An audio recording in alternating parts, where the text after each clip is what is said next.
Essoh Joy. I'm from Akwa Ibom State and I am a trainee for the Flight Dispatch course. So me being here currently, it's a journey that started many years ago, probably when I was still in basic one, well, I was about 6 years or so.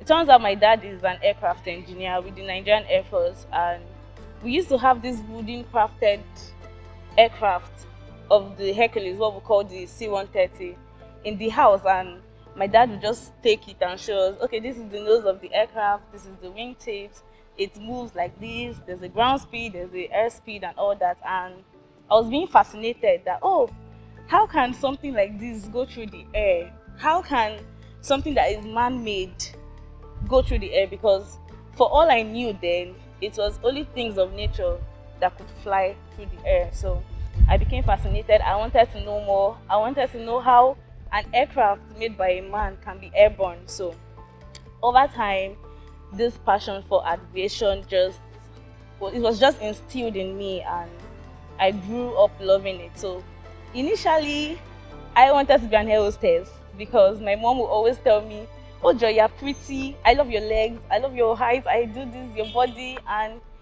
I wanted to be an air hostess. But we had this family friend who died while she was in the cabin.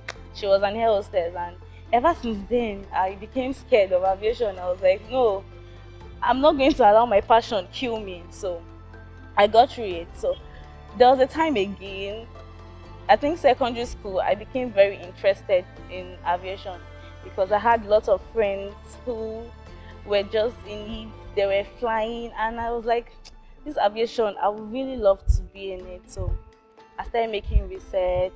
I did a lot of inquiries, and I said, okay, if I can't fly, I don't want to be a pilot. I'll definitely scraping out cabin crew. Let me go for something operational. So, but I ended up studying mass communication. Why? Because I didn't know mathematics. From junior WAEC, I had a D in mathematics, and that was because there was a point in my life at 13 I was very, very sick, and I couldn't work for a while. It took me like 2 years. I couldn't work. I was so down for an 11 years old then, and you know how you just sit and you have many things, many dreams, but there's this thing in your heart telling you can't work, so you can't achieve those dreams. So when I got better, I missed classes, and when I got better, it was actually time for junior WAEC. And I wrote the junior WAEC. I passed every other subject, but mathematics, I had a D.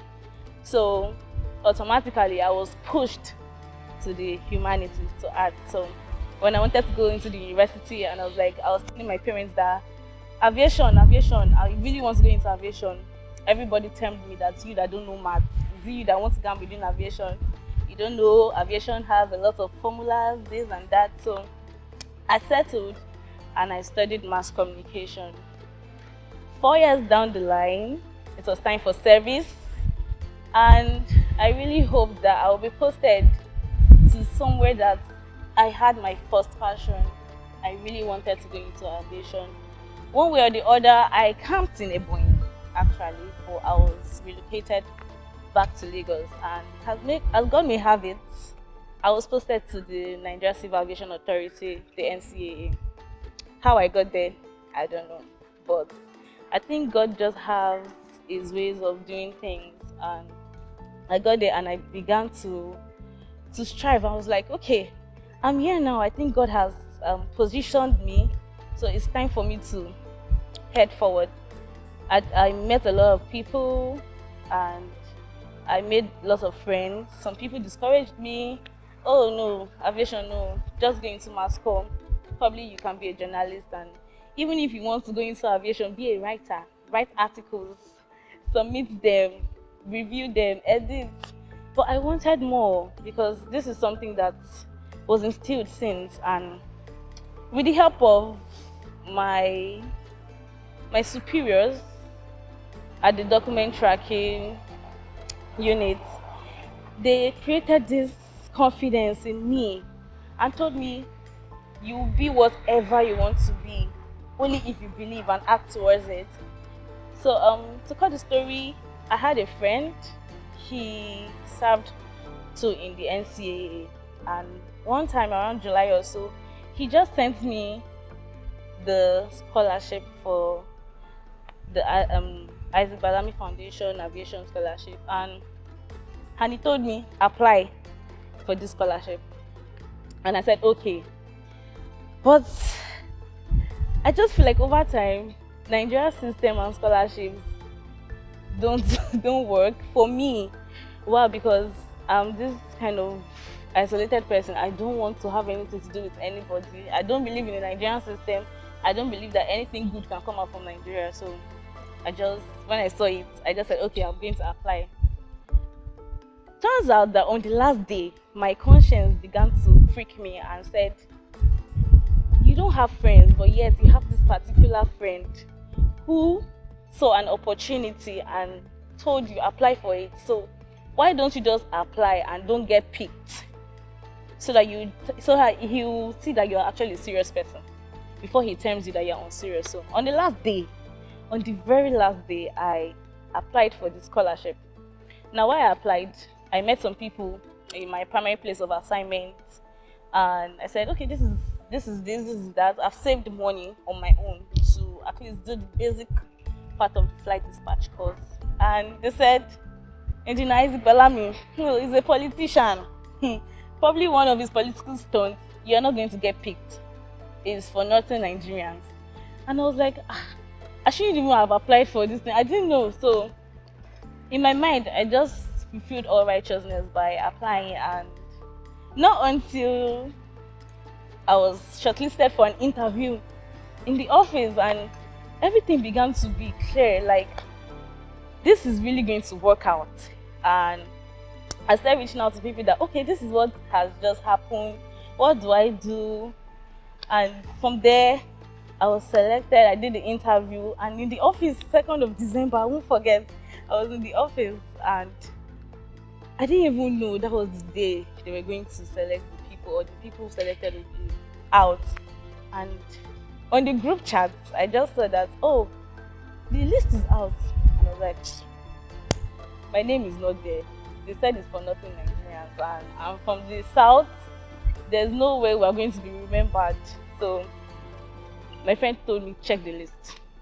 And I went through the list. Honestly, my first crew, I didn't see my name. I didn't see my name, and I was like, I've wasted time, I've wasted effort.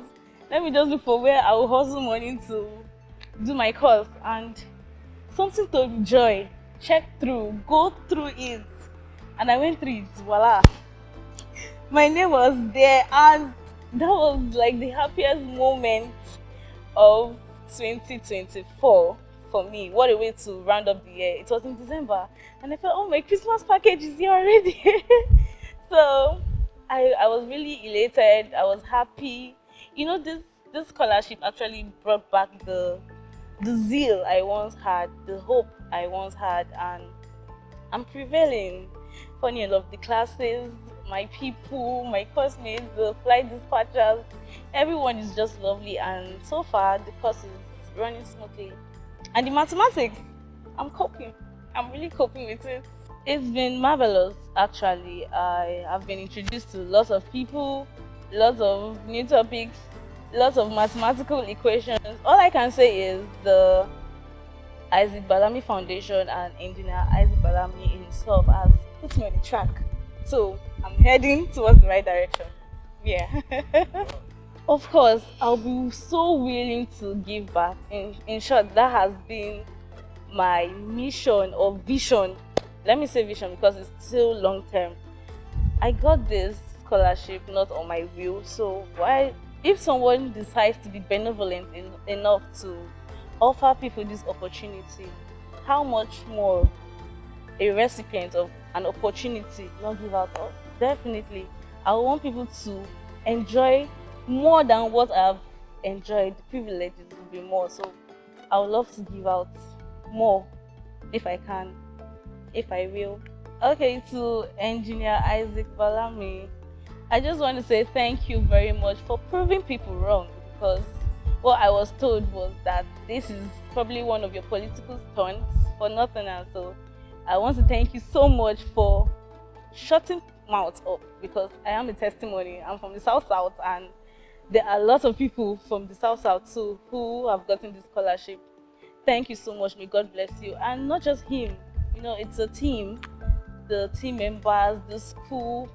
I have something to say about the school, the instructors, the way the school is organized. Trust me, I made my findings before resuming, and all I can say that Aviatrix Hub was just the perfect place for us to take this course. So I want to thank everybody in collaboration who made this possible for someone like me to be a beneficiary. I'm really grateful. IBF, I'm most grateful to IBF because it's not easy trying to scrutinize and selecting the people that you don't even know. So thank you, IBF, for this great opportunity. Thank you, Balami. Thank you, Aviatrix Hub. Thank you, 7-Star Global Hangar. The view here is amazing here in the hangar, so thank you very much.